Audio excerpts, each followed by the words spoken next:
Pues buenos días a todas y a todos y bienvenidos a esta tercera jornada de este curso de verano, Reinventar Europa ante los desafíos actuales y futuros. El bloque de hoy lo vamos a dedicar a los retos pendientes y futuros de Europa, que sin duda no son pocos. Y precisamente sobre este tema y las relaciones exteriores, esos retos pendientes en las relaciones exteriores de Europa, estará con nosotros y va a iniciar esta jornada Aurea Moltó. Ella es directora de Red Elcano, tiene más de 20 años de experiencia en las relaciones internacionales, está especializada en política exterior española, de América Latina, de seguridad y de defensa. Ella comenzó su carrera en la agencia EFE y ha sido directora de la revista Política Exterior, que posiblemente muchos de vosotros conoceréis. Ha sido además investigadora senior visitante en The Inter-American Dialogue de Washington y vocal asesora en el Ministerio de Asuntos Exteriores, Unión Europea y Cooperación de España. Es además miembro del Comité de Dirección de Transparencia Internacional España y fellow de Aspen España.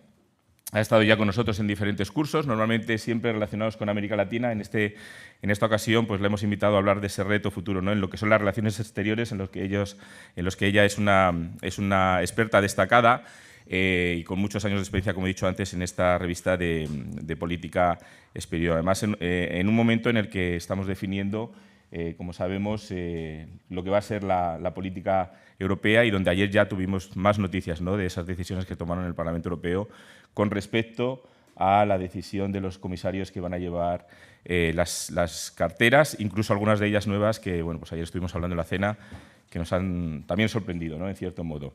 Así que, bueno, pues podemos decir que Aurea está en su casa y la audiencia es toda tuya. Tienes 45 minutos. Muchas gracias.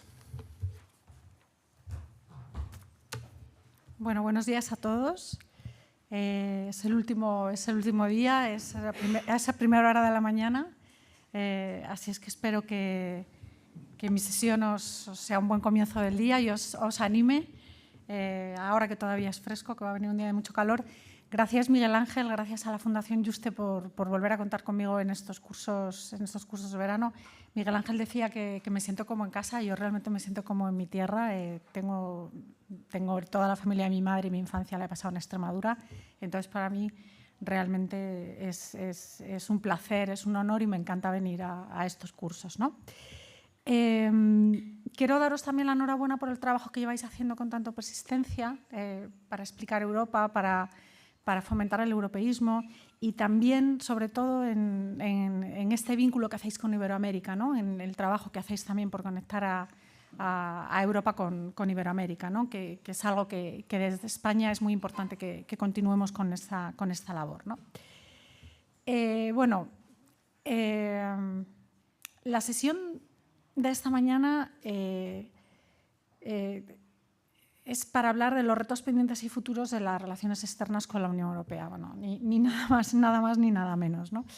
Miguel Ángel me presentaba como experta, pero yo realmente quiero deciros que yo me considero mucho más una observadora ya muy veterana, con muchas décadas de observación y de análisis de la política internacional, de la política exterior española y de la política de la Unión Europea. Y lo que quiero compartir con vosotros es esta panorámica como observadora, ¿no? Una panorámica que yo creo que tiene su interés por la suerte que he tenido, ¿no?, de realizar siempre mi carrera rodeada de verdaderos expertos. Ellos sí que son los verdaderos expertos, ¿no? Ahora, en este momento, en el Instituto Elcano, antes en la revista Política Exterior o en la agencia EFE. Y bueno, me parece que lo interesante de mi trabajo es poder compartir con vosotros todo el conocimiento que yo tengo precisamente por el expertise que tienen las personas con las que he tenido la suerte de trabajar. En este sentido, me da mucho respeto decir que soy una experta. Creo que soy una persona con un gran interés y mucha inquietud sobre lo que pasa en Europa y lo que pasa en el mundo, y he tenido la suerte de poder hacer esta reflexión rodeada de verdaderos expertos, ¿no? El título que se ha puesto este año al curso, ¿no?, me ha hecho empezar por aquí mi panorámica, ¿no? Reinventar Europa.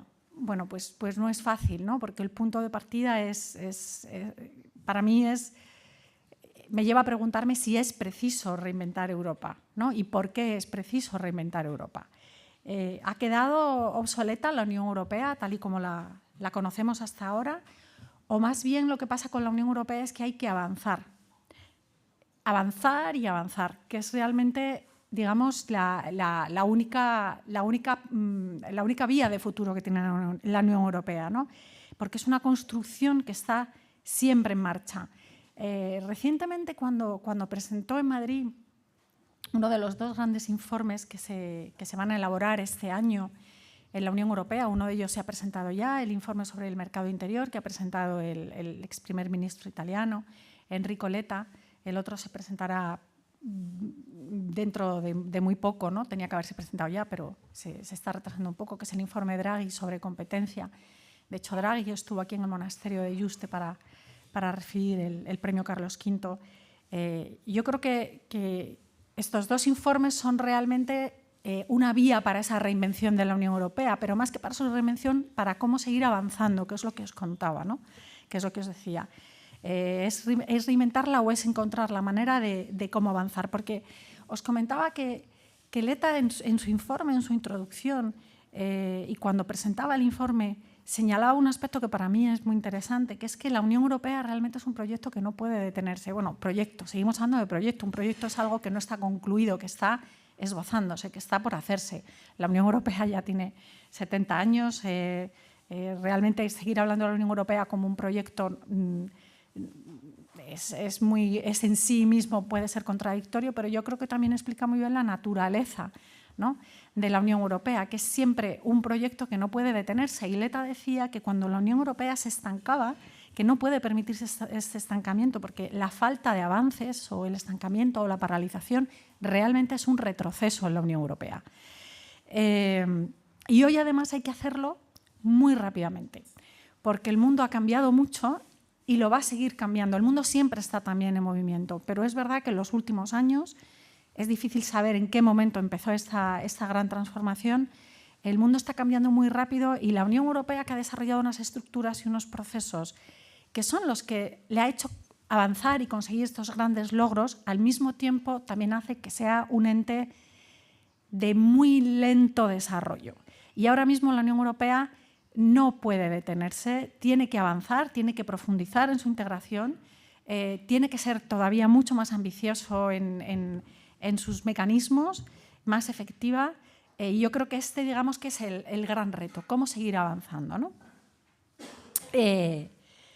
Porque la Unión Europea hasta hoy prácticamente, y esto lo habéis visto a lo largo del curso y supongo que os lo habrán comentado otros ponentes, la Unión Europea ha sido indudablemente un caso de éxito de integración y ha sido además un modelo en todo el mundo. Un caso de éxito de un proyecto, como os decía, que ha sido capaz de proporcionar paz al continente europeo, en primer lugar. De hecho, ese era el gran objetivo de la Unión Europea, ser un proyecto para la paz, ser una solución para traer la paz al continente, y esto lo ha conseguido. La prosperidad para sus miembros, y esto efectivamente también lo ha conseguido. La Unión Europea ha sido el camino para la prosperidad a todos los países que se han ido incorporando. España es un caso paradigmático de esa prosperidad. Extremadura es un caso también, un reflejo de la prosperidad que ha traído a una región la integración del país en la Unión Europea. Y la Unión Europea también ha proporcionado estabilidad en el vecindario de la Unión Europea. Y estos 3 logros, la paz, la prosperidad y la estabilidad, están hoy en juego. No solo en Europa, en muchos países, en muchas regiones del mundo, y garantizar estos 3 objetivos, cómo seguir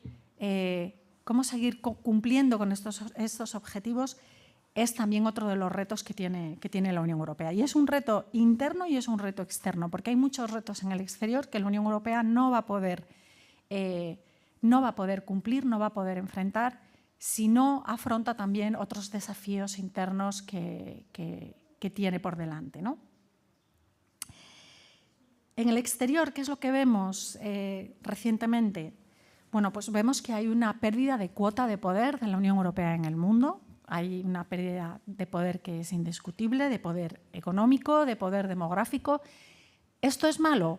No, esto es una realidad. Esto es porque el mundo también ha cambiado mucho, ha perdido poder porque otros lo han ganado, no porque lo haya perdido la Unión Europea objetivamente en términos netos, sino porque en el crecimiento global de la economía global, otras regiones han emergido, lo cual también con este desarrollo muchísimas personas, muchos millones de personas, cientos de millones de personas han salido de la pobreza y regiones han emprendido la vía del desarrollo en todo el mundo y, por tanto, se han reequilibrado, digamos, los polos de crecimiento del mundo y, entre ellos, pues la Unión Europea ha perdido esta cuota de poder. También ha perdido demografía, ha perdido cuota de poder demográfica, pero también, y en este momento es algo que es indiscutible, ha perdido cuota de poder blando, de poder de atracción, que ha sido uno de los mayores, uno de los mayores elementos de poder de la Unión Europea, de que grandes partes del mundo y otros países quisieran pertenecer y quisieran parecerse a la Unión Europea y quisieran emular el modelo europeo de progreso y de prosperidad.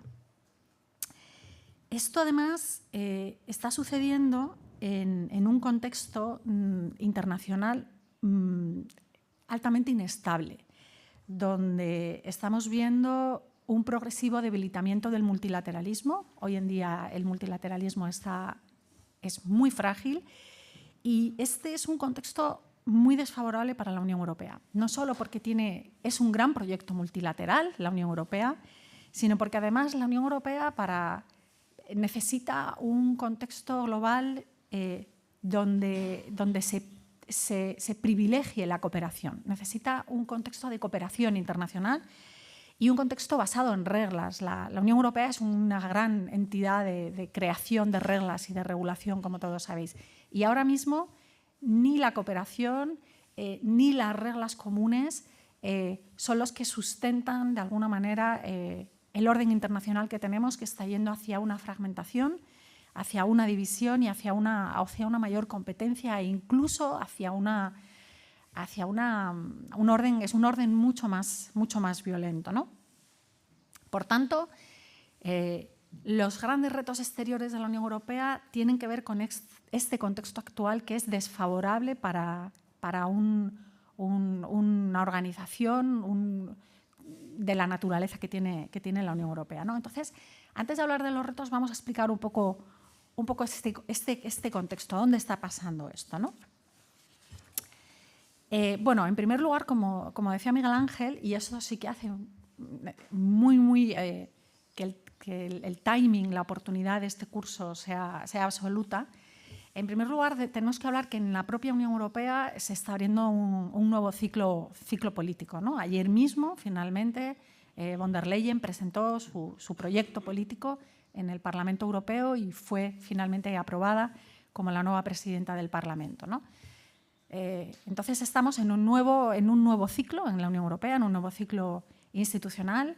Ya tenemos nuevos cargos, ya sabemos que el presidente del Consejo va a ser el portugués António Costa, tenemos también presidenta de la Comisión, sabemos quién va a ser la nueva alta representante de la política exterior y de seguridad de la Unión Europea. Ella tiene todavía que confirmar su cargo y a partir de noviembre tendremos plenamente definidos los nuevos poderes de la Unión Europea, los nuevos liderazgos en la Unión Europea, ¿no?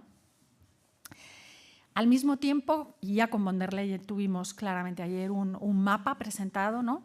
Se está empezando a definir la dirección política de la Unión Europea para los próximos años, que van a ser unos años cruciales en los que veremos,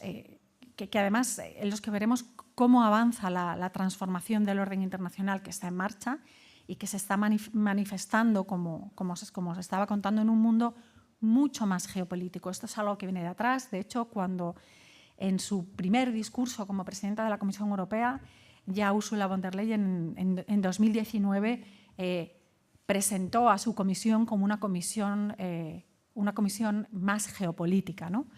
Lo mismo hizo también Borrell cuando se presentó como alto representante, ¿no? que habló y lo ha repetido tantas veces, que la Unión Europea tiene que hablar el lenguaje del poder en el mundo, ¿no?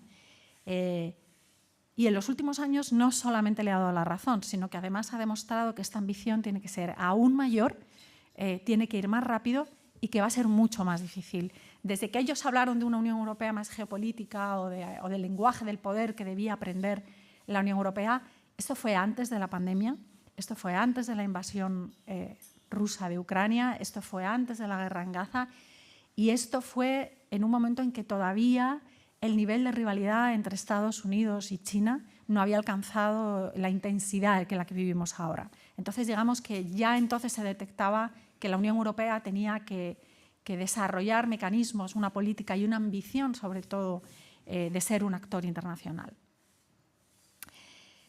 Este contexto, aparte de este nuevo ciclo político que estamos abriendo en la Unión Europea, también está determinado por factores nacionales que afectan de lleno a la Unión Europea, ¿no?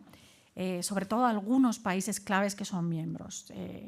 En primer lugar, vamos a hablar de Hungría, que es el país que tiene en este caso la presidencia semestral del Consejo de la Unión Europea, y un país que se sale de todos los alineamientos fundamentales que tiene la Unión Europea en el exterior. Acaba de empezar la presidencia y el presidente Víctor Orbán ha ido a Rusia, ha ido a China. La propia Comisión Europea ha tenido que manifestarse y decir que esos viajes de Orbán y ese papel de Orbán no representan a la Unión Europea, no representan la presidencia del Consejo de la Unión Europea, pero lo cual también adelanta de alguna manera una falta de unidad y dejan en evidencia entre el resto del mundo uno de los mayores retos que tiene la Unión Europea, que es la unidad, ¿no? Pero tenemos también países que están integrados ahora mismo por gobiernos con más o menos fuerza de formaciones de extrema derecha, ¿no? Es el caso de Países Bajos, es el caso de Italia, es el caso de Finlandia, es el caso de Suecia. Y estos partidos, además, no favorecen una mayor integración, ni al nivel de integración que necesitamos, ni en la rapidez en el avance que necesita tener la Unión Europea, ¿no? En política económica, en política de seguridad. Y sin estos avances no vamos a poder hacer frente a los desafíos y a la complejidad en la que tenemos en el mundo actual, ¿no? Es verdad que dentro de la Unión Europea y a nivel nacional también hay algunas noticias, digamos, positivas. En primer lugar, recordemos que la Unión Europea, incluso en contextos desfavorables, ha sido capaz de salir adelante y hemos llegado hasta el día de hoy y hemos llegado hasta tener una actuación en la guerra de Ucrania que a muchos les podría parecer impensable apenas un mes antes incluso de que estallara la guerra, ¿no? El nivel de apoyo financiero y militar y político, ¿no? Y la cohesión mantenida con Ucrania era algo impensable, ¿no? Es decir, que incluso en mitad de este contexto que podría ser tan negativo o con tantos obstáculos, somos capaces de hacer muchas cosas y demostrar hasta dónde de lejos podemos llegar, ¿no? También tenemos noticias positivas en el sentido de que ahora hay más gobiernos integrados por fuerzas de extrema derecha que son euroescépticas, que no quieren más avances, pero tenemos noticias positivas, por ejemplo, pues porque ha habido un cambio de gobierno en Polonia hacia un gobierno mucho más europeísta y más comprometido con los avances. Esto fue en el otoño de 2023. Polonia en los últimos años había sido uno de los grandes problemas para la Unión Europea, también junto con Hungría, socavando totalmente los principios y valores de la Unión Europea, con un expediente abierto en torno al Estado de Derecho también en las propias instituciones, y Polonia ha cambiado y ha llegado un gobierno de un signo muy diferente y que se presenta realmente como uno de los factores positivos para estos avances en la Unión Europea. También en Francia, de alguna manera, las elecciones que acaban de pasar se han resuelto, digamos, de una manera, digamos, tranquilizadora. No tenemos aún gobierno, no sabemos quién va a ser el primer ministro francés, ni quiénes van a ser los representantes de Francia en el Consejo Europeo, porque no se ha formado todavía gobierno, pero en cualquier caso, el escenario más desfavorable, que era un gobierno liderado por Reagrupación Nacional, este no se va a dar, ¿no? Lo cual no significa que no vaya a ser difícil Francia o que incluso llegue a una situación de ingobernabilidad interna que se traduzca desde luego también y que tenga repercusiones en la Unión Europea. Pero es una noticia, digamos, que también positiva. Y luego hay una noticia positiva que viene de un país que se ha ido de la Unión Europea, que es Reino Unido, ¿no? Pero que ha llegado un gobierno donde uno de sus grandes objetivos en su programa era restablecer una relación cooperativa y de futuro con la Unión Europea. Y en este contexto tan difícil internacional, que la Unión Europea y Reino Unido sean capaces de trabajar juntos con un país que está fuera, de colaborar y de cooperar, no solo sobre todo en materia ahora mismo de seguridad y de defensa, es una muy buena noticia, porque el orden internacional es muy inestable, es crecientemente hostil, no hay un horizonte de que vaya a mejorar la situación en el futuro, sino todo lo contrario, y porque en muchos otros ámbitos la aportación de Reino Unido era muy positiva a la Unión Europea, sino era también un problema para el avance, es cierto, pero es verdad que que Reino Unido aportaba mucho al proyecto europeo y aportaba mucho, digamos, también en peso específico en materia de seguridad y de defensa. Entonces, aquí ahora, con el nuevo gobierno laborista, se abre también un escenario bastante positivo. En resumen, que no debemos dejarnos llevar por el pesimismo en el entorno internacional, en el entorno tan complejo en el que estamos, y en los muchos obstáculos que vamos a tener dentro de nuestros propios gobiernos, porque además la situación política, y esto lo hemos visto, lo vemos todos los días, puede cambiar realmente de forma inesperada, para bien o para mal, ¿no? Aparte del nuevo ciclo político en la Unión Europea, aparte de la situación a nivel nacional, lo que tenemos es un contexto internacional, como os decía, en profunda transformación, con mucha inestabilidad, y que está marcado por fenómenos que afectan a la Unión Europea y que constituyen verdaderamente estos retos externos en la Unión Europea, que es el título de esta conferencia, ¿no? ¿Cuáles son estos retos, no? Bueno, yo empezaré diciendo que el mayor reto que tiene a muy corto plazo la Unión Europea y que va a marcar sin duda su papel internacional a medio y a muy largo plazo va a ser el desenlace o el desarrollo de las guerras de Ucrania y de Gaza. Sobre todo de Ucrania, porque Ucrania es una amenaza directa a la seguridad del continente, porque está poniendo a prueba y pone a prueba el proyecto europeo en su conjunto, sus valores, sus capacidades también y también su nivel de influencia en el mundo. Si la guerra de Ucrania no se resuelve con la participación activa de los europeos, va a ser un fracaso absoluto de cualquier aspiración internacional que pueda tener la Unión Europea. Ambos conflictos, cada uno en su medida, pero ambos conflictos están mostrando realmente lo que la Unión Europea puede hacer, las herramientas que existen y la flexibilidad incluso de estas herramientas para responder, por ejemplo, a la guerra de Ucrania, como se ha visto con la Facilidad Europea para la Paz, que se ha puesto a disposición de poder dar ayuda militar a Ucrania. Hasta dónde hemos podido llegar con la unidad, que ha sido a mucho, pero también la dificultad de hacerlo y una dificultad mayor de hacerlo. La necesidad de la unidad, de ir unidos, y también lo frágil que es esta unidad. Todo el apoyo a Ucrania se ha hecho sorteando siempre muchos obstáculos de países que se oponían o que no han querido, entre ellos también Hungría, para conseguir que Hungría apoyara paquetes de ayuda a Ucrania. Ha habido también que hacer concesiones al propio gobierno húngaro en una actitud muy transaccional y muy poco solidaria del presidente Orbán. Pero finalmente hemos sido capaces de hacerlo. Y también la guerra de Ucrania ha mostrado lo urgente y lo inaplazable que es avanzar en una política exterior verdadera de la Unión Europea. Y que no será tal esta política exterior si no cuenta con una política de defensa que sea verdaderamente común y que dote a la Unión Europea de las capacidades militares necesarias, porque seguimos dependiendo absolutamente en términos de seguridad de nuestro socio y aliado, que es Estados Unidos. Y el segundo reto, después de estos conflictos abiertos, unos en territorio europeo y otro en la vecindad muy próxima de Europa, el segundo reto viene precisamente de nuestro aliado, que es Estados Unidos.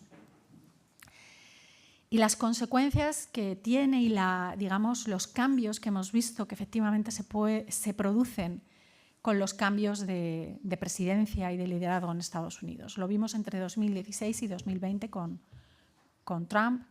Hemos visto también cómo se reactivó toda esta relación transatlántica, ¿no? Y lo potente que puede ser, sobre todo en materia de seguridad, y lo ha sido, ¿no? También la unión que ha habido en el apoyo a Ucrania, pero estamos viendo también que incluso sin Trump, en materia económica, en materia comercial, incluso hacia otro conflicto como es el de Gaza, hay divisiones y hay diferencias entre Estados Unidos y Europa. Y sobre todo la perspectiva hoy, según muchos expertos, verdaderamente cierta de que Trump pueda volver al poder, es muy desalentadora para Europa. Sobre todo porque no cabe duda que si Trump vuelve a la presidencia de Estados Unidos, terminar la guerra de Ucrania y terminar la guerra de Gaza van a ser sus prioridades, porque le van a validar como un líder internacional. Le van a mostrar como un garante del orden frente al caos, le van a servir para validar su teoría de que él se fue sin dejar ningún conflicto grande internacional abierto, ningún conflicto donde Estados Unidos estuviese involucrado, y sin embargo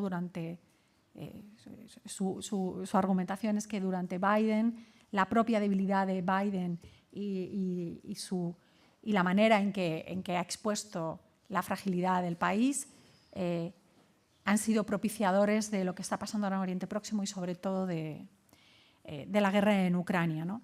Entonces, terminar estos conflictos probablemente va a estar entre sus principales objetivos, porque le van a dar un gran apoyo interno y le van a dar también, digamos, presencia internacional. Y la guerra en Ucrania, cómo termine, cuál sea el desenlace de este conflicto, ya sea una negociación con Rusia, un alto al fuego, pero cualquier desenlace que tenga la guerra en Ucrania, que no cuente con los europeos o que suponga en alguna medida una victoria para Rusia, es un golpe letal para el papel de la Unión Europea. No solo porque va a acentuar las divisiones internas, porque además sabemos realmente, y lo vimos al principio de la guerra de Ucrania, que respecto a Ucrania, aunque ha habido un respaldo absoluto de todos los países, pero las posiciones nacionales son muy diferentes. Y si el aliado norteamericano y si Estados Unidos propicia unas negociaciones, es muy probable que muchos países europeos secunden y apoyen esta iniciativa norteamericana. Y la guerra de Ucrania, que termine con una victoria de Rusia, va a dejar a la Unión Europea en una situación en materia de seguridad realmente muy peligrosa.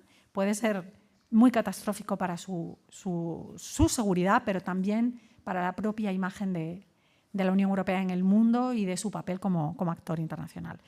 Y también probablemente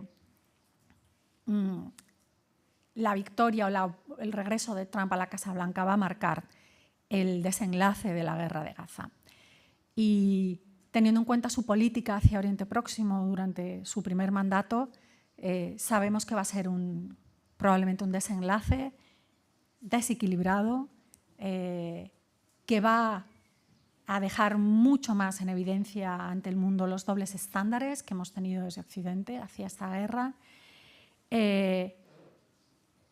Para la Unión Europea, no ser capaz de dar una respuesta al conflicto palestino-israelí es un fracaso también como actor internacional, y por tanto las relaciones, en qué posición va a quedar la Unión Europea cuando llegue un nuevo presidente de Estados Unidos, si va a tener algo que decir en estos dos grandes conflictos y cuál va a ser la relación con Estados Unidos, hacia dónde se va a orientar la relación transatlántica y también qué va a pasar con la OTAN, es el otro gran reto que tiene la Unión Europea en los próximos años. En tercer lugar está la relación con China. China fue descrita en 2019 como un socio, como un competidor y como un rival, algo que es muy difícil de casar, pero realmente así lo definió la Unión Europea. Pero lo que hemos visto cada vez con más claridad, sobre todo desde la pandemia, es que China es un rival. Y para algunos países es una amenaza. Y la relación de la Unión Europea con China se ha transformado profundamente en estos años siguiendo, digamos, un objetivo que se denomina ahora el de-risking, que significa el limitar los riesgos, el reducir las dependencias estratégicas de China, que hemos visto que durante la pandemia vimos que eran muchas, y ahora mismo también estamos viendo en otros sectores tecnológicos, en el vehículo eléctrico, en los paneles solares, etcétera. Estamos viendo que la Unión Europea tiene cada vez una política más de contención de China, sin poder desvincularse totalmente, porque es un actor, es un socio esencial para el comercio de la Unión Europea, sobre todo para algunos países. Pero la relación con China ha cambiado totalmente. De hecho, bueno, acabamos de ver que hace apenas un mes pues, se han anunciado también aranceles al vehículo eléctrico chino y de alguna manera siguiendo también lo que está haciendo claramente Estados Unidos. ¿Cómo va a encontrar, va a ser capaz los europeos de encontrar un terreno intermedio sin tener que alinearse absolutamente con Estados Unidos en su política hacia China, que por cierto es una de las cosas que nos pide nuestro aliado, incluso ahora con Biden, la administración norteamericana pide a los europeos que respalden y que se alineen con sus posturas hacia China. ¿Es esto lo que interesa a la Unión Europea? ¿Y es posible, es realmente posible? ¿Existe este terreno intermedio entre limitar las dependencias externas de China y al mismo tiempo no perjudicar nuestros intereses económicos y mantenernos como un actor internacional independiente y autónomo en las decisiones que tomamos de política exterior? Este también va a ser un gran reto para los europeos. Y la relación con el resto del mundo, con esto que denominamos el sur global, que bueno, es sur y es también norte, son muchos países y países muy diferentes, pero sí realmente hay una mayor contestación por otra parte del mundo y una decepción y sobre todo una mayor crítica desde muchos países muy importantes del mundo hacia la Unión Europea. En este entorno multilateral, que es el que interesa y en el que la Unión Europea puede desarrollar todas sus capacidades, vamos a tener que encontrar la manera de relacionarnos con este sur global, ¿no? con esta otra parte del mundo. Y esto es muy difícil mantener estos equilibrios. Una relación con Estados Unidos autónoma, que no nos lleve demasiado a su lado, sobre todo si viene Trump, nos podemos encontrar además con un presidente muy confrontativo con los europeos y muy divisivo. Trump lo fue, muy divisivo. Mantener al mismo tiempo a raya las dependencias de China y mantener realmente una relación solidaria y al nivel que corresponde con los países del sur global a los que necesitamos realmente para poder extender nuestros valores en todo el mundo y también defender nuestros intereses. Aquí se manifiesta mucho la pérdida de influencia de la Unión Europea y cómo estos países nos han criticado clarísimamente, ¿no? Nos han acusado con razón de haber sido insolidarios en el reparto de vacunas durante el COVID. Primero nos vacunamos nosotros, luego les dimos vacunas a ellos en medidas más o menos generosas. Nos acusan también de tener una falta de consideración hacia sus verdaderos problemas e intereses. Ellos tienen ahora mismo, muchos de estos países del mundo en desarrollo tienen grandes problemas de deuda y de seguridad.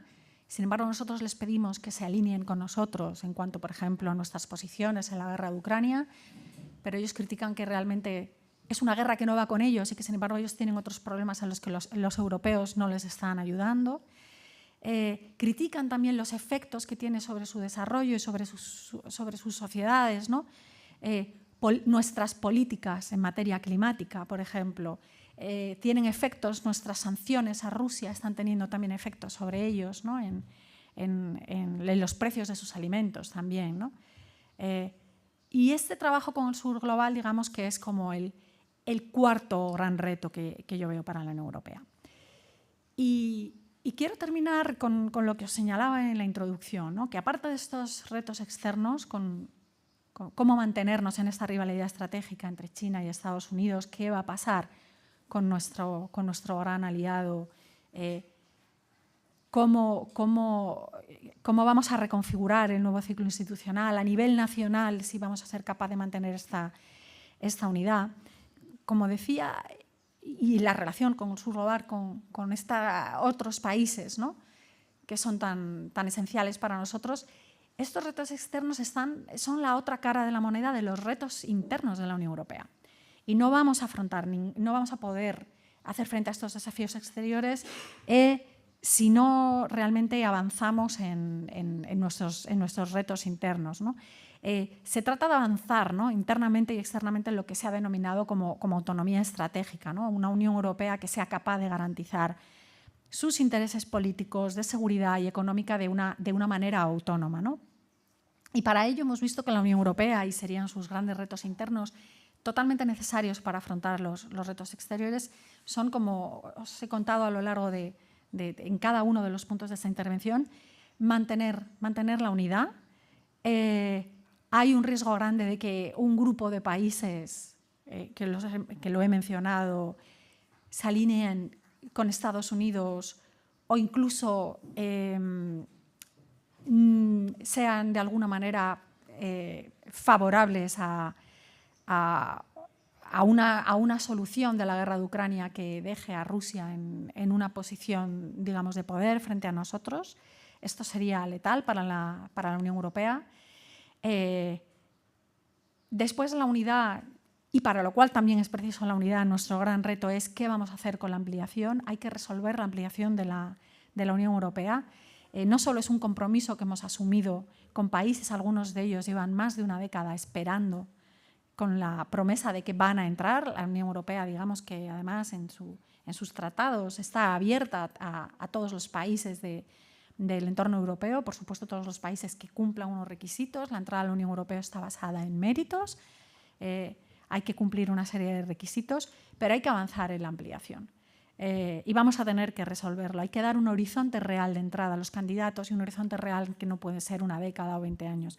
Creo que aquí, ayer me parece que tuvisteis una sesión donde os hablaron de la ampliación y os explicaron las enormes dificultades de llevarla a cabo y el coste enorme que puede tener para la Unión Europea. Entonces, no me voy a detener en esto, ¿no? Pero cómo avanzar en la ampliación, cómo avanzar con la velocidad adecuada y al mismo tiempo no debilitar internamente a la Unión Europea, es lo que se llama saber conjugar la ampliación con la profundización necesaria de la Unión Europea. En tercer lugar, tenemos un reto interno también absolutamente vinculado con los retos externos de la Unión Europea, que es la construcción de una verdadera defensa común, de una industria de defensa a nivel europeo que sea capaz de dotarnos de las capacidades militares que necesitamos para hacer frente a conflictos como el que estamos viendo en Rusia, pero también para ser realmente una entidad política que ante el mundo muestre que es capaz de defenderse por sí sola y que sea capaz de determinar, de poner fin, de limitar la dependencia de seguridad que tenemos con Estados Unidos y que ante un nuevo presidente en Estados Unidos puede ser todavía mucho más grave. No nos olvidemos también que construir estas capacidades militares o esta Europa de la defensa, que también lleva años, no va a ser fácil. Esto va a llevar décadas también, va a requerir muchas inversiones.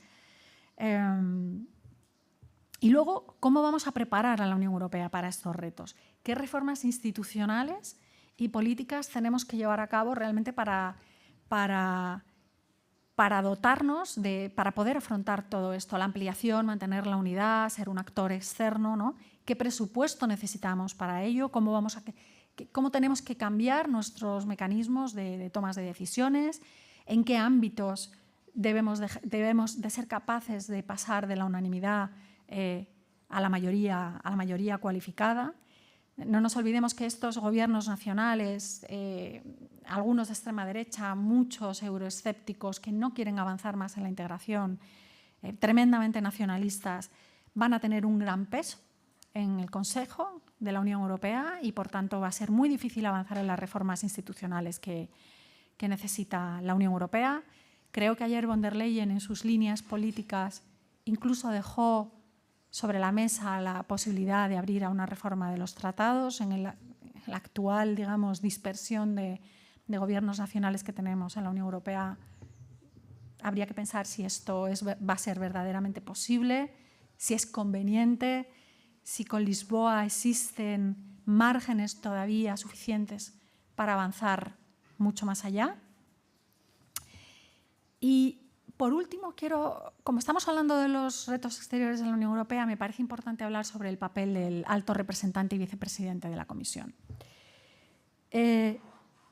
Porque con Josep Borrell hemos visto las dificultades de este puesto. Es un puesto casi imposible, con un diseño institucional muy ineficiente. El alto representante en sus funciones de política exterior se ve a veces solapado o incluso en contradicción con la presidenta de la Comisión Europea, que también ha ejercido a veces de manera fuera de su competencia, ha representado exteriormente a la Unión Europea con posturas que no recogían el conjunto de los europeos. Lo vimos nada más comenzar el ataque, la respuesta israelí al atentado cometido por Hamás. La Unión Europea, von der Leyen fue allí sin realmente haber hablado con los europeos ni representar una posición común. Pero también se ve de alguna manera limitado y socavado por el presidente del Consejo y luego también por todos y cada uno de los ministros exteriores de los países miembros. Entonces, digamos que el papel del alto representante hay que reflexionar sobre si está diseñado institucionalmente de la manera adecuada, sobre si puede ejercer todos los poderes y las funciones que le otorga el Tratado de Lisboa o si en la práctica, debido a la falta de recursos y a la competencia con otras instituciones, finalmente es una figura muy limitada en sus funciones, ¿no? Esto Borrell lo ha expuesto con discreción y con elegancia muchas veces, ¿no? Pero se ha visto y se ha dejado de manifiesto muchas veces, sobre todo en los últimos meses, ¿no? La incapacidad para avanzar en su puesto, ¿no? Vamos a tener ahora, además, si se confirma, la ex primera ministra Estonia, Kaja Kallas, como alta representante. Aquí va a haber un cambio muy importante porque Kallas representa a un país que tiene que es un país fronterizo con Rusia, que tiene una visión muy clara sobre qué es lo que hay que hacer con Rusia. Es un país también pequeño, pero que aporta una parte importante de su PIB a defensa. De hecho, es uno de los países de la OTAN que cumple sobradamente el objetivo del 2% del PIB en gasto en defensa. Pero además es un país del este, vecino de Rusia, del norte. Va a ser capaz la alta representante de recoger también no solo las sensibilidades, sino realmente los desafíos exteriores que tiene también la Unión Europea en su flanco sur, en el Mediterráneo sur, la necesidad de la Unión Europea de estrechar vínculos y de trabajar con otros socios como con América Latina. Borrell, quizá porque es español, ha tenido claramente estas prioridades también en su mandato y ha intentado realmente llevar a la Unión Europea a estas otras áreas del mundo que, como os decía al principio, son tan esenciales, ¿no? Vamos a ver qué es lo que sucede con la nueva alta representante. Y todo esto, ya para terminar, con un Parlamento Europeo donde, bueno, las dos grandes fuerzas, digamos, Dos fuerzas que han hecho avanzar al proyecto europeo, que es el centro-derecha y los socialdemócratas, se mantienen como fuerzas principales, pero hay una dispersión enorme de grupos que son euroescépticos, de extrema derecha, que son más mayoritarios ahora y que van a hacer mucho más compleja la toma de decisiones y el impulso europeo y, como os decía, la unidad. La Unión Europea en la última década, digamos, ha pasado de la aspiración de ser un actor global, de ser un referente global basado en reglas, en valores, en solidaridad, en cooperación, a darse cuenta de la dificultad real de ser un actor internacional, de la dificultad de su propia arquitectura institucional para ejercer este papel y de los muchos cambios que tiene que llevar adelante, ¿no?, para realmente ser un actor geopolítico, ¿no? Yo lo voy a dejar aquí porque no solo es que se ha acabado prácticamente el tiempo, sino porque de verdad he llegado al fin. Y lo que más me interesa ahora es vuestras preguntas y el debate que podamos tener. Y muchas gracias por vuestra atención.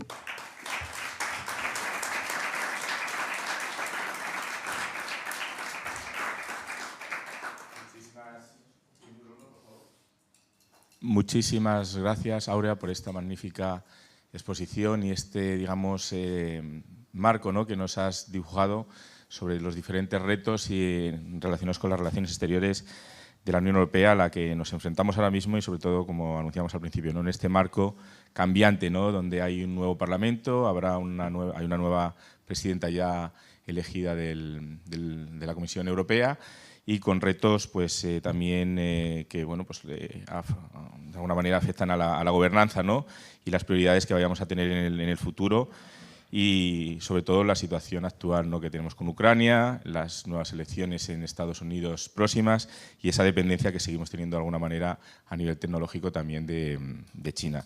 Sin duda muchos temas muy importantes y seguro que por parte de los alumnos veo ya alguna mano levantada, así que vamos a ir dando la palabra y luego ya tengo también algún comentario por parte de los que nos están siguiendo online, luego los comento.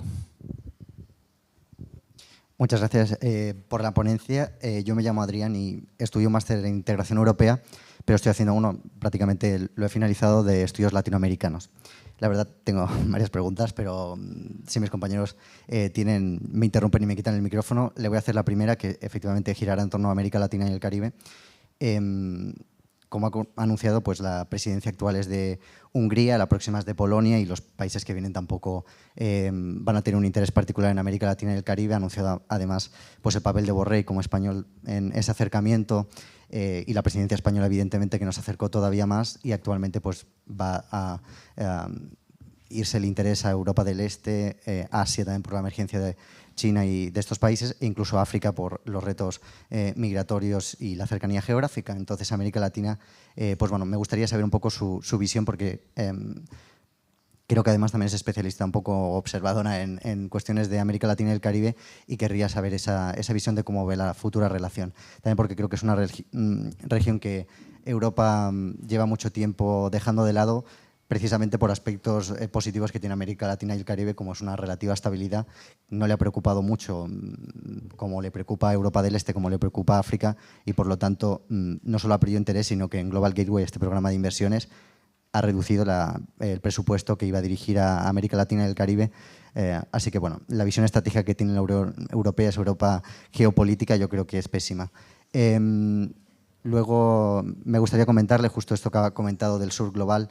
El sur global lleva reclamando muchas reformas en el sistema internacional, el sistema financiero internacional. De hecho, América Latina y el Caribe vuelve a ser aquí referente porque la primera ministra de Barbados tuvo esta iniciativa de Bridgetown Initiative, creo que se llamaba, sobre financiamiento climático precisamente, que no sé si la Unión Europea estaría dispuesta a apoyar. Yo creo que está bastante alineado con sus principios y, bueno, la reforma del sistema financiero en general, el Fondo Monetario Internacional o el Banco Mundial, que también son reclamos y que a lo mejor la Unión Europea pues bueno, podría tener ahí cierto reposicionamiento y alejarse un poco de Estados Unidos y ganar un poco más de respeto de estos países y conseguir un poco ese acercamiento. Y ya la tercera, precisamente para conseguir esa autonomía estratégica, ya hemos tenido varias ponencias y a mí realmente me gustaría saber cómo pretende la Unión Europea, que está muy mal posicionada, ya lo hemos visto con el acceso a tierras raras o todos estos recursos esenciales para todo realmente lo que quiere hacer, tanto el Pacto Verde, suficiencia energética, todo lo digital. O sea, realmente me parece un plan muy ambicioso y tal vez alineado con la transición que debemos llevar a cabo, pero en absoluto está bien posicionada para llevarla a cabo. Y recientemente, ahí meto una cuarta, el Ártico nunca se comenta en prácticamente ningún... ¿Perdón? El Ártico, la región ártica, mayoritariamente está en Europa y Asia porque hay muchos países árticos en la región. Rusia fue suspendida del Consejo Ártico tanto en diplomacia científica como en diplomacia en general. Además, se unieron a la OTAN de manera histórica Finlandia y Suecia, aumentando la tensión geopolítica. Incluso han hecho misiones así un poco preparatorias del ejército en este territorio. La Unión Europea, que sé que tiene una política ártica, este año justamente, llevaba unos años trabajándolo, abrió una oficina en Groenlandia y hizo una serie de acuerdos de asociación precisamente para estas cadenas de valor sostenibles, no sé si de extracción de materias primas que Groenlandia tiene. Y además le digo lo del Ártico porque ahora la presidencia es de Hungría, luego viene Polonia, pero luego viene Dinamarca y seguramente pues bueno, ahí hay un potencial en este nuevo trílogo de considerar el Ártico, no solo con todos los retos que vienen, hay un paso marítimo y China y Rusia están trabajándolo muchísimo en la región, que ya de hecho es navegable y que podría facilitar esas nuevas rutas comerciales muchísimas tensiones. De hecho, no seguir en la libre navegación. Rusia ha dicho que eso de paso marítimo libre no tiene nada y que son sus aguas territoriales, y de hecho hubo una embarcación que pasó y Rusia dijo que, bueno, que si no llevaba un militar ruso en ese barco lo hundía sin ningún tipo de problema. Así que bueno, me gustaría también saber, en esta Europa geopolítica, donde el Ártico no tiene mucha presencia, donde América Latina y el Caribe no tiene mucha presencia, donde el sur global le lleva llevando muchos reclamos. Yo he participado recientemente en Berlín en un acto sobre salud global y lo de las vacunas no solo fue una vergüenza, sino que no se prevé ese acuerdo o tratado pandémico que se inició sobre reparto equitativo con el sur global de las vacunas, que era su reclamo. Tampoco veo a la Unión Europea muy puesta en la labor para ello. Así que no sé muy bien todo lo que quiere hacer la Unión Europea, cómo pretende lograrlo y si verdaderamente su visión con América Latina cree que puede cambiar. Es esa la pregunta en realidad, un poco de resumen. Muchas gracias por tu intervención. Aurea, por favor. Pues bueno, muchas gracias. Yo creo que tú mismo te has ido respondiendo algunas cosas y en algunos puntos no voy a poder darte muchas más respuestas. Vamos a empezar con Latinoamérica. La visión estratégica hacia Latinoamérica es que no existe ninguna visión estratégica, esa es la realidad. Y con América Latina, bueno, no nos olvidemos que hacia América Latina la Unión Europea sigue siendo a día de hoy el primer inversor y el primer donante en América Latina. ¿Esto nos lleva a tener una mayor relación política? No. No. Con América Latina hay todavía un frente que está por cubrir. He dicho que la Unión Europea es el primer inversor y el primer donante, pero no es el primer socio comercial. El primer socio comercial de América Latina es China, sobre todo para algunos países, para los grandes países. ¿Y qué pasa? Que el comercio es todavía el asunto pendiente con América Latina. Y es muy difícil querer mantener una relación estratégica con América Latina que no pasa por lo que es estratégico para América Latina y lo que ellos necesitan, que es avances en materia comercial. Y en este sentido es todavía un asunto pendiente por resolver el acuerdo de la Unión Europea y con Mercosur. Y fue una ocasión totalmente desaprovechada y perdida el año pasado. Y no nos engañemos, ese acuerdo no salió no por las disputas entre Argentina y Brasil o las medidas que Brasil quería poner para proteger a algunos de sus sectores, etcétera, o no fueron motivos de cumplimiento de ley medioambiental. Es porque Francia no quiso que saliera el acuerdo comercial. Es por la protección de su propio sector agrícola. Entonces, la relación con América Latina, pues digamos que es uno de los ámbitos donde se manifiesta esta contradicción entre la aspiración de la Unión Europea, lo que quiere ser la Unión Europea, y la realidad de la Unión Europea. Y es que va perdiendo terreno en la región, ¿no? Y que todavía todavía tiene mucho terreno por avanzar. Es verdad que ahora en el ámbito tecnológico se ha abierto también un terreno de cooperación interesante que a las dos partes les interesa, ¿no? Pero también está ahí muy presente China en América Latina. Quiero conectarlo aquí con lo que has comentado también de autonomía estratégica y en el aspecto que has mencionado de acceso a materias primas críticas y a tierras raras, minerales, tal, porque aquí también América Latina es claramente una de las principales regiones que proporciona todos estos minerales estratégicos que se necesitan para la tecnología, ¿no? El acuerdo con la Unión Europea, y fue un tema que se vio el año pasado en la cumbre de la Unión Europea de la CELAC, es hasta qué punto los europeos y los latinoamericanos pueden trabajar juntos en esto, pero no solo de una manera extractiva, yendo allí y llevándose, ¿no?, los minerales, sino también ayudar a desarrollar tecnología y capacidad de producción y de procesamiento de esos minerales estratégicos a los propios latinoamericanos, ¿no? Y aquí hay un campo para desarrollar. Respecto al sur global, sus necesidades, su demanda también de que haya una reforma del sistema financiero internacional. Esto es algo que yo creo que también va a volver y vamos a volver a ver en Naciones Unidas, en la Asamblea General en septiembre, que además es la cumbre del futuro, va a ser un momento muy importante. El año que viene también se va a producir y de hecho va a tener España, va a ser la sede, se va a producir la cumbre de financiación al desarrollo en 2025 y va a ser en España, y ese va a ser también un momento muy importante. Y claramente los países, todos estos países que nosotros denominamos el sur global, necesitan una reforma del sistema financiero internacional adecuada a sus necesidades de desarrollo.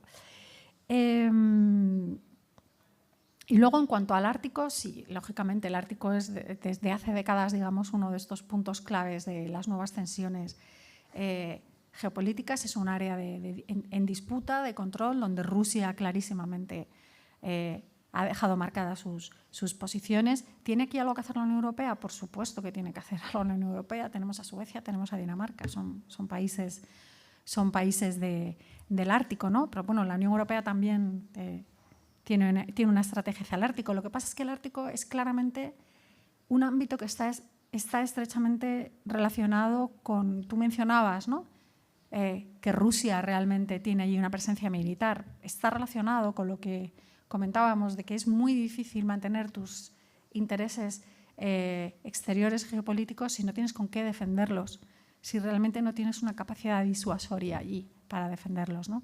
Y, bueno, yo lo voy a dejar aquí para dar más preguntas. Muy bien, pues muchísimas gracias y bueno, voy a hacer un par de comentarios que vienen desde las redes sociales y animo también a la gente que nos está siguiendo online a participar activamente en los debates y las preguntas. Por un lado, Fernando Solís dice qué paisaje sociopolítico tan incierto nos está presentando. Y luego también Pedro Motas dice que le gustaría confiar, esperar y tener fe en los nuevos políticos de la Unión Europea ante los nuevos retos e incertidumbres, pero confiesa no ser muy optimista debido a la tendencia del desprestigio político actual que impera en el mundo. Y luego, por su parte, sé que hay una pregunta por aquí por parte del público, pero tengo otra también online que hago llegar inicialmente y luego pasamos a la del público y otra más por aquí que nos están levantando la mano.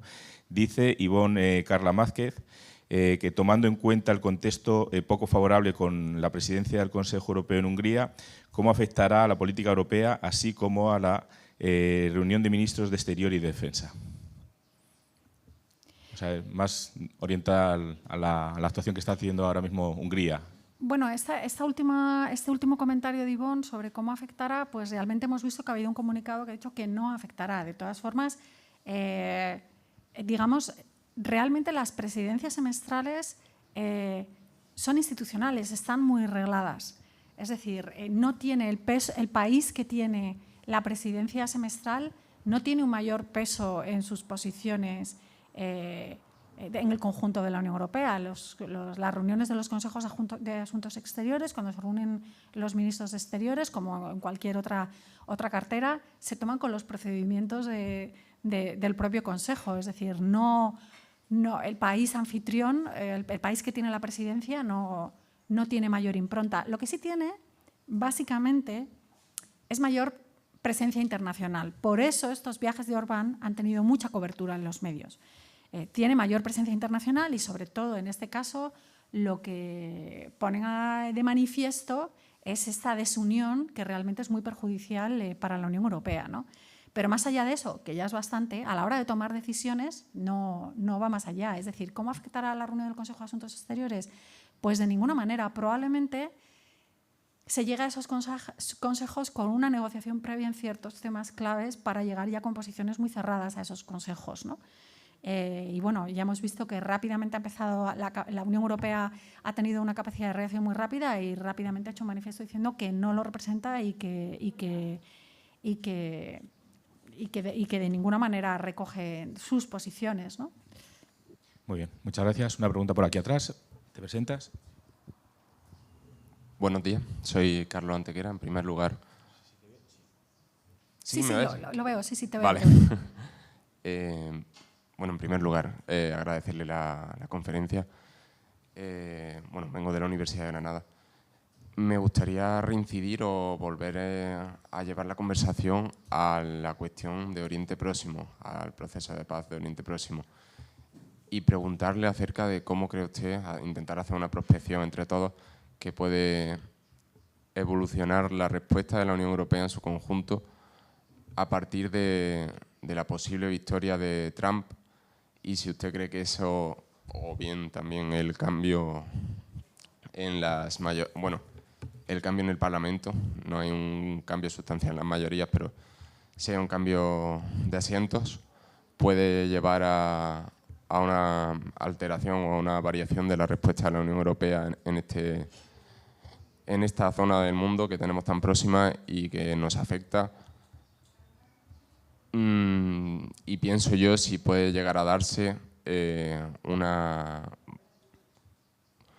una política, digamos, más agresiva, no es la palabra más adecuada, pero bueno, digamos más agresiva, y llegar a plantear, por ejemplo, una revisión o una suspensión de los acuerdos que Europa mantiene con Israel, los acuerdos comerciales que mantiene con Israel o con los palestinos, para intentar frenar o ejercer una presión mayor en la zona y frenar el conflicto. Muchas gracias. Bueno, voy a empezar por esto último, sobre si la Unión Europea puede responder de otra manera, si puede de alguna manera imponer sanciones o restringir o limitar o dejar en suspenso acuerdos comerciales con Israel, etc. Vamos a ver, así como en Ucrania hemos mostrado una gran unidad, en el conflicto de Gaza la desunión ha sido total. La desunión ha sido total y la incapacidad de que la Unión Europea sea un actor que pueda aportar a una solución, a un alto al fuego, a una primera negociación, se ve como nula. ¿Por qué? Pues porque la posición de Alemania es clara y es inamovible por muchísimos factores. Y Alemania está arrastrando al resto de la política exterior europea, que está ahora mismo totalmente paralizada en este conflicto. La Unión Europea está viendo que no puede hacer ninguna medida que suponga, según a juicio de Alemania, algún tipo de crítica o medida o posición o algo que pueda perjudicar a Israel, ¿no? Entonces, en ese sentido, las perspectivas no son buenas ni lo van a ser, ni con este alto representante ni con la que pueda venir después, en absoluto. Más bien todo lo contrario, porque por lo menos ahora lo que tenemos con Borrell, y se ve claramente en su Twitter y en lo que escribe y en sus declaraciones diarias, él hace una crítica muy clara. Bueno, sabéis que él se ha convertido también de alguna manera, está en el punto de mira de muchísimos políticos israelíes que lo han declarado persona non grata, ¿no? Entonces, en este sentido, es realmente una tragedia, pero es muy probable que esto se vaya a resolver sin ningún papel de los europeos por una falta de unión y de acuerdo interna, ¿no? cuando es además nuestro vecindario, cuando cualquier cosa que pasa en Oriente Próximo nos afecta. ¿Cómo se puede resolver esto si viene Trump? Bueno, pues nosotros vimos cuál fue la política de Oriente Próximo de Trump, que por cierto, bueno, pues con todos los acuerdos de Abraham que tenían también su razón de ser, y digamos que tenían una margen y una salida para estabilizar la zona, ¿no? Restablecer las relaciones de Israel con sus vecinos. Lo que pasa es que a cambio de qué, pues la cuestión es a cambio de qué, pues probablemente ¿qué debe ser esta contrapartida? Pues probablemente la solución de los dos estados, es decir, la legalidad internacional. Pero lo que estaba al otro lado de la balanza pues no era la legalidad internacional. Trump, como los israelíes realmente, como la mayoría o como el actual gobierno israelí, vamos a intentar realmente distinguir, no creen en la solución de los dos estados si no lo quieren. Es una política de hechos consumados, ¿no? Entonces, si llega Trump, pero incluso si no llega Trump, pero si llega Trump, pues esto se va a resolver de una manera que va a ser probablemente beneficiosa para Israel. ¿A qué plazo? No lo sabemos, porque mientras este conflicto no se resuelva políticamente con un mínimo de justicia y no recoja de alguna manera, primero, las resoluciones internacionales, la legalidad internacional y los derechos del pueblo palestino, este conflicto no se va a resolver. Y una cosa es que la guerra, los ataques se detengan hoy, mañana, pasado, lleguemos a un alto al fuego más o menos duradero.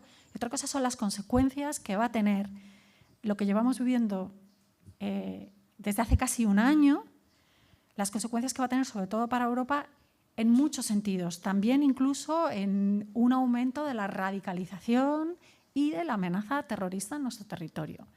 Porque lo que está pasando va a tener consecuencias en la sociedad palestina. Esto es así, y en el mundo árabe de manera muy clara, ¿no?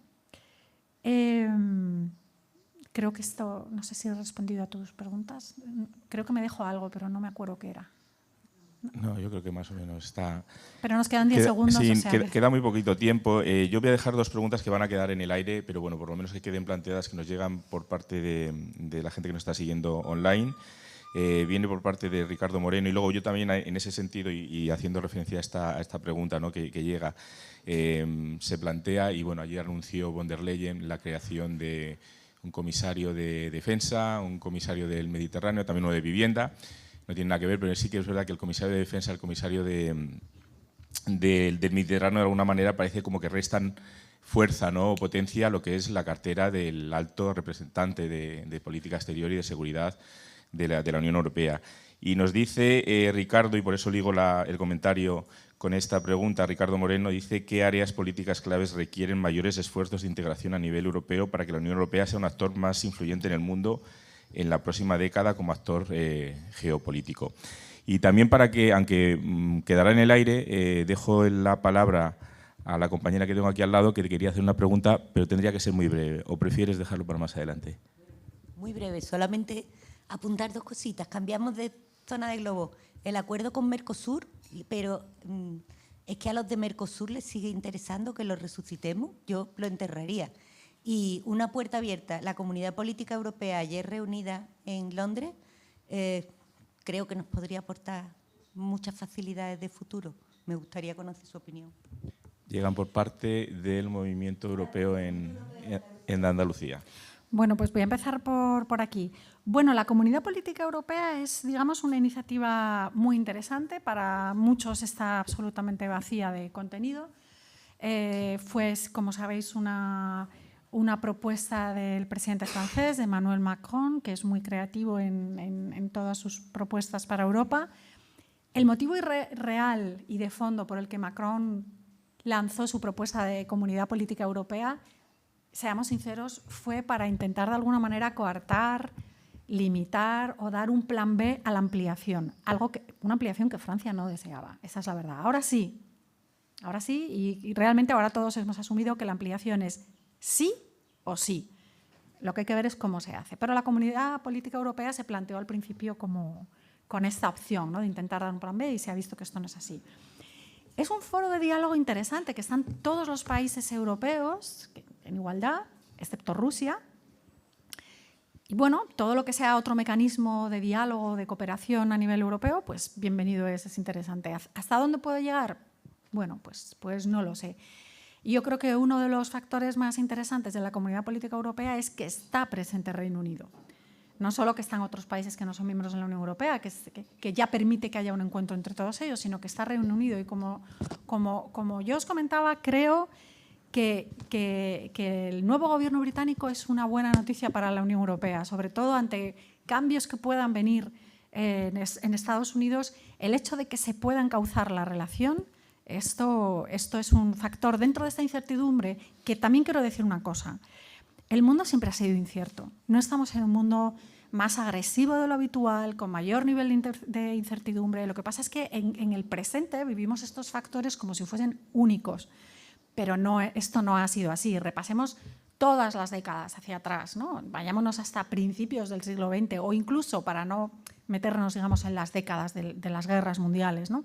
Incluso después de la Guerra Mundial hubo muchísima violencia, hubo muchos focos de violencia por todo el mundo y hubo una grandísima incertidumbre, hubo crisis económicas, energéticas muy importantes. La Unión Europea pasó por crisis institucionales también muy serias. Entonces, quiero decir que no estamos en un contexto único. Estamos en un contexto donde están cambiando muchas cosas al mismo tiempo y muchos factores de poder, pero no es único, ¿no?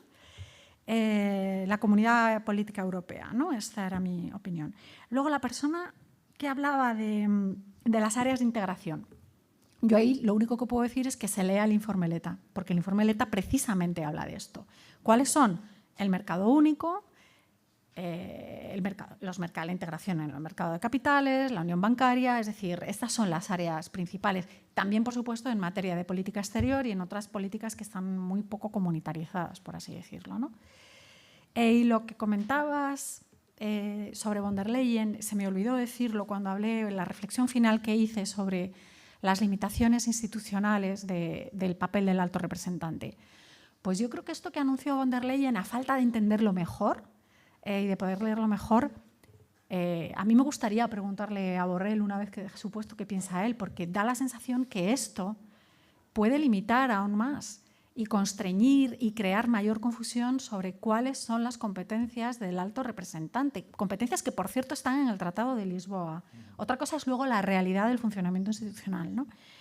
Pero crear un comisario para el Mediterráneo, ¿se refiere solo a la inmigración? ¿Está hablando de alguna manera que gestiona la inmigración? ¿Una manera de ocultar que realmente es para temas migratorios?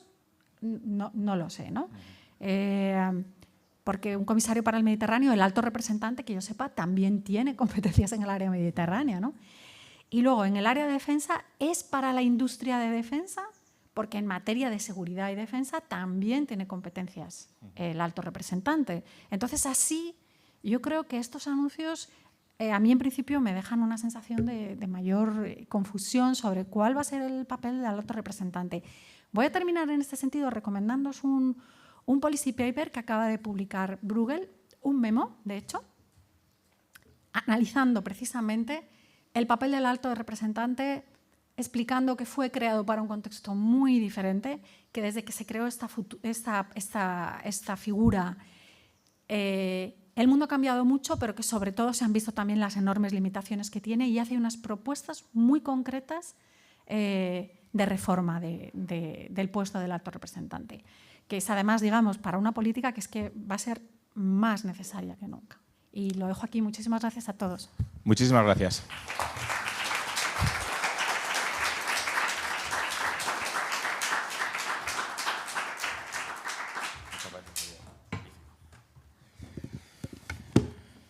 Bueno, pues vamos a llamar al siguiente interviniente.